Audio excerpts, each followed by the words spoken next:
As mentioned, my name is Gareth Knight and I'm Research Data Manager at the London School of Hygiene and Tropical Medicine. I'm going to be talking about a small-scale survey that we performed to gain a better understanding of the landscape for developing data management plans by postgraduate researchers.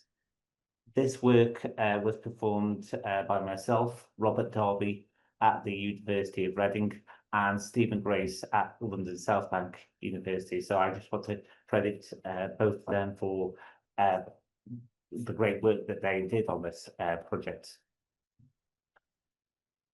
The origins of the work can be traced back to a discussion that took place on the JISC Research Data Management List back in October 2024, where Robert sent a message to the list indicated that their university were planning to introduce a mandate that postgraduate researchers need to develop a data management plan, and was asking for advice on how other institutions approach the topic. This led to a conversation between Robert, Stephen and myself, where we discussed the potential for organising a workshop on the topic. And we had the idea of performing a survey as part of this to scope ideas for themes that could be covered and potential speakers. And this would help us determine the extent to which universities already have a mandate and where requirements and needs need to be considered. We were also interested in identifying areas of good practice that would be beneficial to adopt more widely and recognise some of the shared challenges where collaboration is needed. So this survey was only intended to be for the purpose of workshop planning and wasn't intended to be a research project itself. However, some of the findings are potentially useful for informing future work. Unfortunately, we can't share the survey results themselves because they are extremely identifiable, but there is a report available, which I'll link to a bit later. So the survey was set up using JISC online surveys and ran for around 7 weeks between start of December and late January. And it was promoted via various JISC mailing lists related to data management, and the Digital Curation Centre kindly promoted a survey to DMP Online subscribers as well, which was incredibly helpful. The survey consisted of 17 questions, of which 9 covered DMP practices for postgraduates. So I'll just talk about these, each of these, and to start off with, respondents were asked to indicate their institutional position on whether postgrads were required to complete a DMP, and if they were, to provide details on the process for creation and submission, the review and monitoring process, and expectations for updates over time. They were also asked to provide details on the institutional support provided, potential benefits gained by the student and the organisation as a whole, and any challenges that were encountered. Much of the information collected in the survey was through free text responses, where people would outline the processes and procedures applied. Now, if you performed this type of qualitative survey before, you know there are benefits and disadvantages of their use. Participants can provide really rich, granular information on the workflows that they apply. They can structure their responses however they like. However, this means that the topics covered by respondents are extremely broad. They can focus upon certain aspects that they want and exclude details on others. This made it difficult to compare the approaches for different institutions. It also took a lot of time to analyse. I spent a number of weeks trying to make all the results consistent. It was a lot of work. A number of participants also indicated they didn't wish to their specific response to be attributed to their institution. So I will talk about broad trends rather than metrics for each question, but I will mention certain universities who were finding certain activities being mentioned related to their work. So the survey attracted 43 responses in total from 40 distinct institutions. 37 respondents were affiliated with a UK university, and 6 were associated with institutions in Europe, Australia, or other locations. We didn't actively seek respondents outside the UK, but their responses were useful in suggesting potential directions for development. And it's always useful for comparison. The majority of respondents indicated they were in some kind of research support report role. Of these, 19 provided an RDM specific job title. 23 had job titles that reflected broad responsibilities for scholarly comms, copyright and licensing, open research, academic support, and research service management. So that they had that sort of broader remit. And there was one academic academic who responded to the survey as well.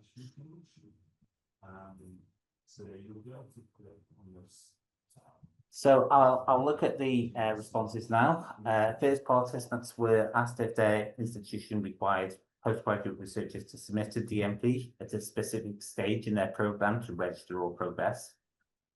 21 of respondents indicated they did have a requirement in this area and 18 didn't. There were also a small number of who didn't know or didn't respond to this question as well, but it was optional. Details provided in text responses provided more insight into the current status of requirements.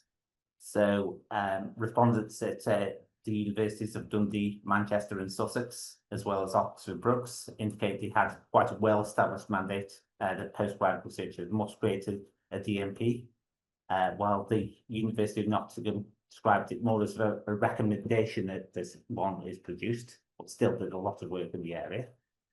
Other universities were slightly early in the process. Bournemouth University and Open University indicated they were actively in the process of introducing a DMP requirement for postgrads, while one of the University of Liverpool are currently exploring the potential for introducing one in the future. There was also another university that didn't want to be named, that said they trialled the limited DMP programme, but had little take-up and currently didn't have plans to introduce a mandate beyond writing a DMP for funding requirements. There were also a number of respondents that indicated that while they had an institutional policy around data management plan, responsibility for their implementation was defined at the school level. So as a result, practice varies with students in some disciplines producing them, but not others, which made it more difficult to get broad results out of. But it was interesting when you compare institutions of different sizes. The stage at which postgrads were expected to prepare a DMP varied between institutions. In many cases, its creation was linked to a specific research milestone. For instance, the University of Leeds require a DMP to be completed at the point where the student transfers to a PhD programme. This was justified on the basis that they are considered to have an appropriate understanding of what their research question that they're going to address is and the methodology that they will apply, so they will know what kind of research outputs they're likely to produce. Several respondents also indicated that a DMP was expected as part of a formal progression stage at points ranging from 3 to 12 months into the programme.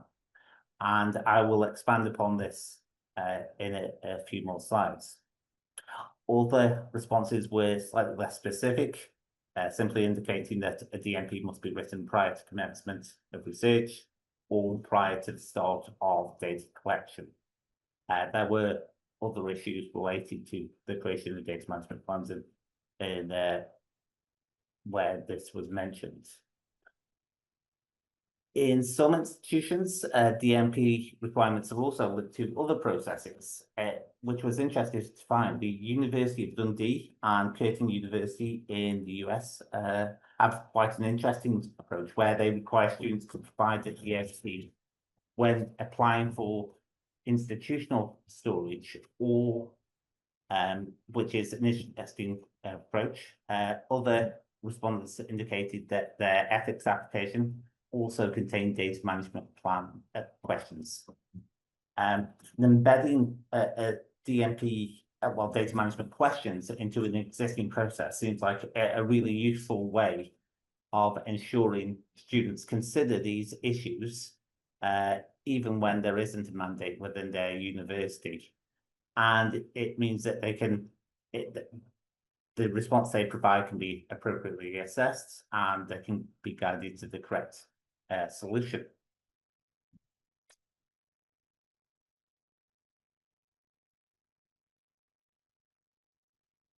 So what were the motivations that these institutions indicated for introducing a data management plan requirement for postgrads? Most of these are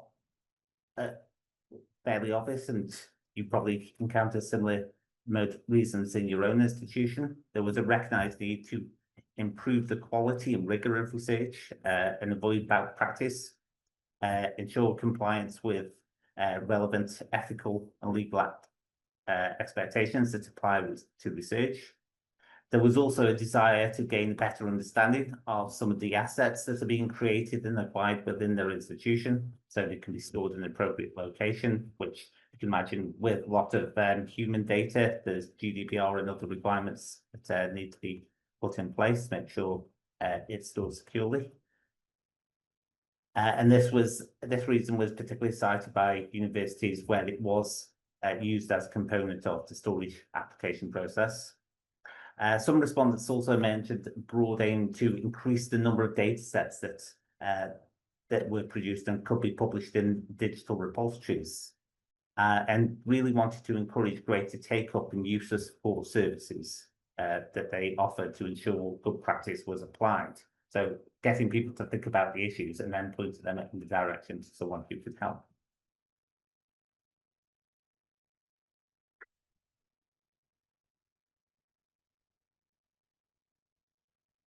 Many institutions provided a institutional data management plan template. This typically followed the research lifecycle, covering the acquisition process, where you're going to store data, how you're going to keep it secure, documentation and sharing. This was typically provided as a Word document that was made available on the institutional website. There were some institutions who have a DMP online subscription and had set up a template for development in there. There were notable differences in the DMP templates that were offered in terms of the amount of information that was requested. It could be from a page to several pages, and some of the terminology that was used within these. There were concerns about overlaps between the questions in the data management plan and other areas such as ethics applications and storage applications. One of the issues that were raised is that students don't like to provide the same information just in a slightly different form in two different places, which could limit take-up. This is an issue that would need to be addressed by support services in institutions as a whole. There were a mix of institution-wide and school-specific approaches to how DMPs are actively promoted and monitored in universities. The University of Nottingham indicated they promoted the importance of DMPs in their postgraduate handbook as a component of good practice. And even though their DMP requirement was just a recommendation, they saw this as incredibly beneficial for encouraging take-up within their departments by students. And they were very happy with the responses that have been provided. Other institutions, such as Leeds, raised awareness of requirements in training modules, whether that is face-to-face or online self-directed courses that were mandatory for students to complete, or promoted it in accompanying guidance. Although many respondents indicated they did have a mandate that a DMP must be produced, only a few actually mentioned penalties for non-compliance. 3 respondents indicated that DMP was part of the assessment for specific stages, and as a result, the student may not be allowed to progress to the next stage without it. And as mentioned previously, there were the institutions that used it for storage applications and ethics process, where you needed to pass an assessment to be provided with ethics approval or the storage that you need. However, in most cases, it was indicated that the sign-off process was essentially quite informal, with no real consequences beyond a conversation with the student supervisor. And I just want to move on to talk about this in a bit more detail. So based upon the responses, students can be seen to have 4 broad areas of support needs related to the creation of data management plans. First, students need to be made aware of what a data management plan is, and the fact that their institution has a requirement or expectations in this area. Second, they need to be provided with guidance on how to write one, the DMP template that should be used, how to describe their work, examples for similar projects, and so on. Third, they need to be provided with positive encouragement to produce a DMP. They shouldn't feel it's a test that they may fail if they don't do it right.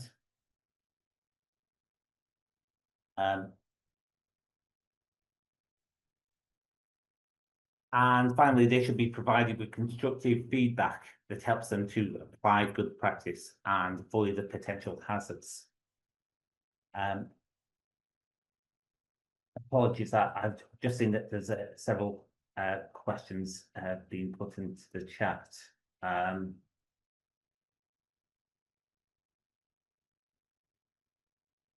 So how much care has been put to make the templates compliant with fair sharing? That's a question, Eva. The responses didn't actually mention fair sharing in much detail.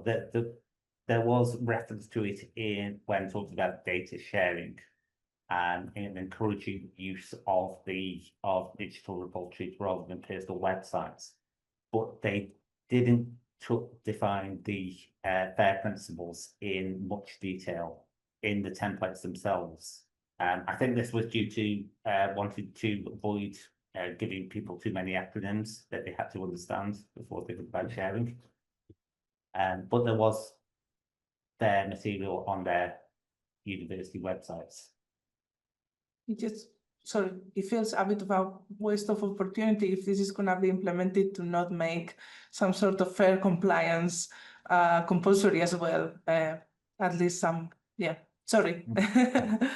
Yes, so it was one of the issues of the survey that we didn't get detailed responses in this area, unfortunately. But yeah, universities maybe do that, but we just didn't think it up, unfortunately. Did people indicate the amount of work required to set this up and maintain? None of the responses, no, it wasn't raised by anyone. And next, generally, which templates are being used? Are they UK RI based? I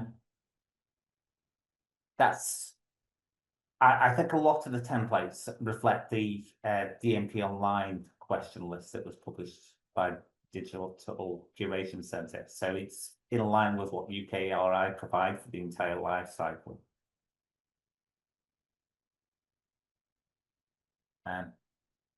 Okay. Are there any other questions? I can't see any, so apologies. I'll come back to these at regular points. Yeah, we can come back to them after the lecture. Okay, great. So yes, these all requirements are particular areas where students need support to get them to write a data management plan. In most institutions, the student supervisor or supervisory team was the personal people responsible for ensuring student support needs are met on a practical level. Supervisor's role in reviewing the DMP was recognised as essential in most cases, due to a lack of central capacity.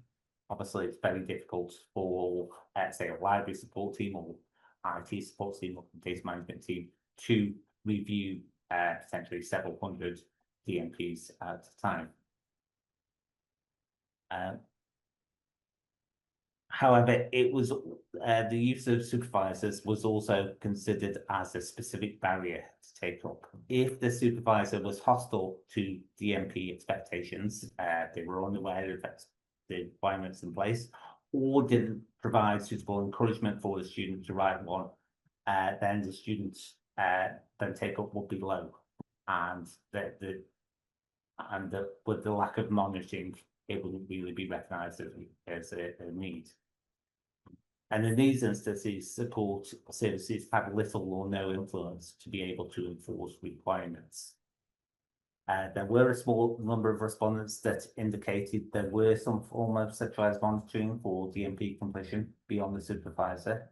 There was one institution that indicated that their RDM support service had been responsible for sign-off, with the obvious concern about capacity issues.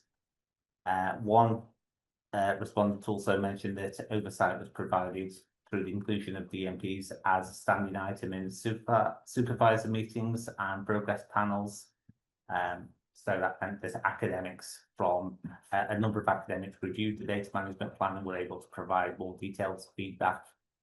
So that's encouraged supervisors as within the department push for it a bit more if they knew that other people within the team would actually ask them for it at a later time. As mentioned, other respondents encouraging postgrads to submit their DMP to the ethics system or institutional repository so that it could be checked by others. This was the case with London South Bank in particular, that they wanted people to publish their data management plans so that it can be looked at by others. The use of DMP online was also mentioned as a really helpful tool by many that could be used to produce reports on compliance. So central services could monitor individual departments and research groups and see how many data management plans were produced, potentially look at the data, the plans itself, and provide feedback on that.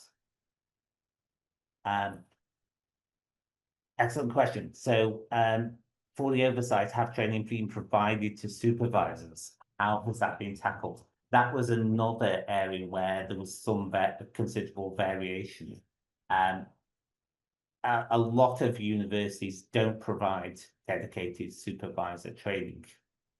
Of those that do, they offer dedicated training courses for supervisors, which they are encouraged to attend. And this was seen as beneficial for the supervisors, sort of career development, and useful for meeting the requirements of their department and their role. So where there is supervising training, this is really helpful for encouraging wider take-up of DMPs among the postgrad students.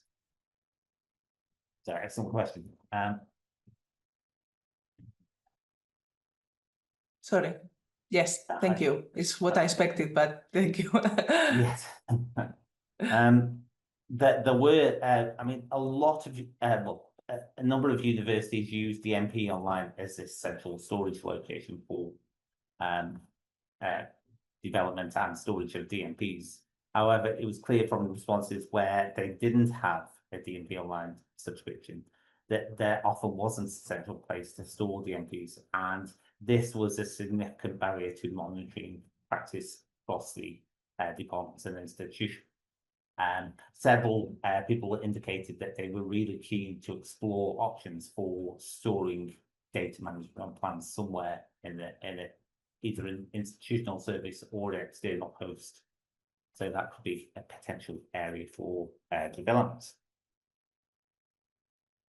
So I spoke about some of the motivations for introducing DMP mandate from an institutional perspective. I'd like now to briefly talk about the benefits for introducing a DMP plan for postgrad researchers. What does the students actually get out of this? We were particularly interested in tangible benefits. And as shown on screen, postgraduates were seen to have a better awareness and understanding of data management the data management requirements that apply to their particular research project as a result of producing a DMP. There was some evidence in several institutions that this led to the increased take-up of support through the number of support requests that were submitted to central services, attendance to training sessions, and more people about how they can inquiring about how they can share data via their institutional repository. As mentioned, there was also a broad perception that it improved research quality and meant that they could comply with GDPR and other ethical requirements as well. There was respondents who didn't want to be named, who indicated that one of their schools had chosen to opt out of DMP requirements, and as a result had poorer project initiation processes in comparison to the other schools within the university, and they had more issues when trying to share data at a later time. However, there were also a recognition of several shared a number of common barriers to wider take-up of DMPs by postgraduate students that were mentioned. Many of these tie in with the previous slides about support needs.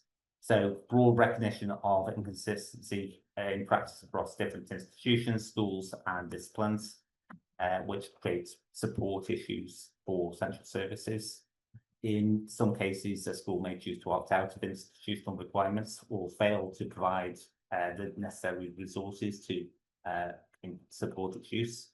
A lack of engagement with the MPs was considered quite a significant risk by many of the respondents. Students who feel overwhelmed by ethics and data protection approvals may be resistant to more paperwork that involved in the suite of data management plans. And if supervisors aren't providing the necessary support for the students, then the student won't create them.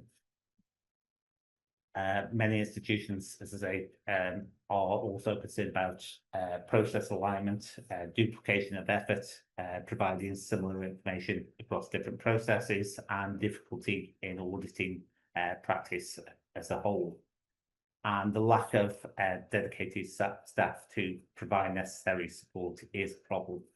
Going back to the respondents that filled in the survey, even when an institution has a dedicated research data management personnel or team, they can't review several hundred DMPs that are submitted at certain times. And for an institution where there's one person who's doing scholarly comms and data management and other topics, it was seen as completely infeasible.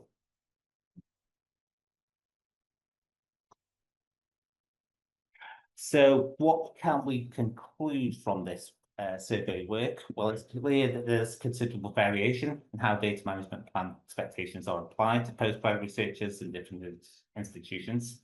However, based upon the analysis, we were able to identify several factors that might be considered helpful for ensuring successful take-up of the DMP mandate for postgrads.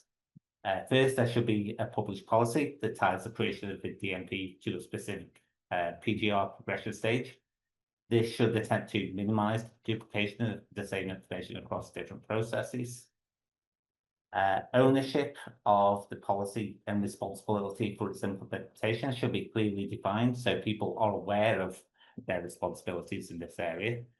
It may be helpful to specify co-ownership of DMP creation, so it's not dependent upon one single person, such as the supervisor, who has considerable workload and doesn't prioritize it.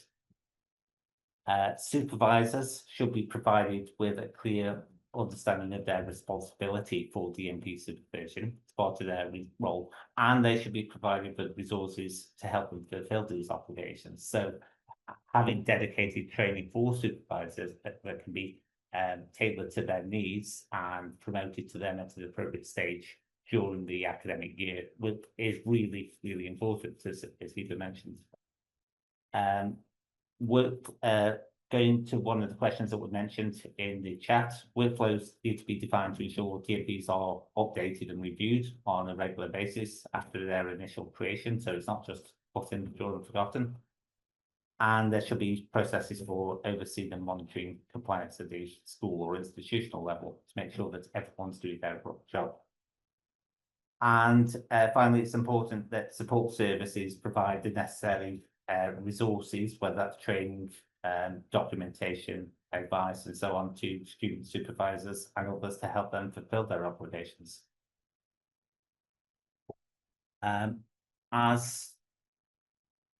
Finally, I'd like to touch upon next steps for the work. As mentioned, the individual survey responses can't be shared. However, there was a lot of information collected that's incredibly rich and might be used as basis for further work. One suggestion from a respondent who was in Australia and was a member of the Australasian DMP interest group suggested that a spreadsheet could be created on the DMP strategies being applied by universities across the UK and Europe. And they provided a link to a Google spreadsheet on the DMP practices that were applied locally. And this kind of approach could be useful for gaining a better understanding of what practices applied and what works in certain institutions that could be adopted by others. So a simple spreadsheet outlines organisation name, DMP expectations for students, and who the owner of that requirement is, and when a DMP needs to be completed, DMP templates and review processes and so on, could be a useful way of improving practice for officers and probably an area for future work. Finally, I just want to provide you with a link to the survey report and some of the support materials that was produced as part of the work.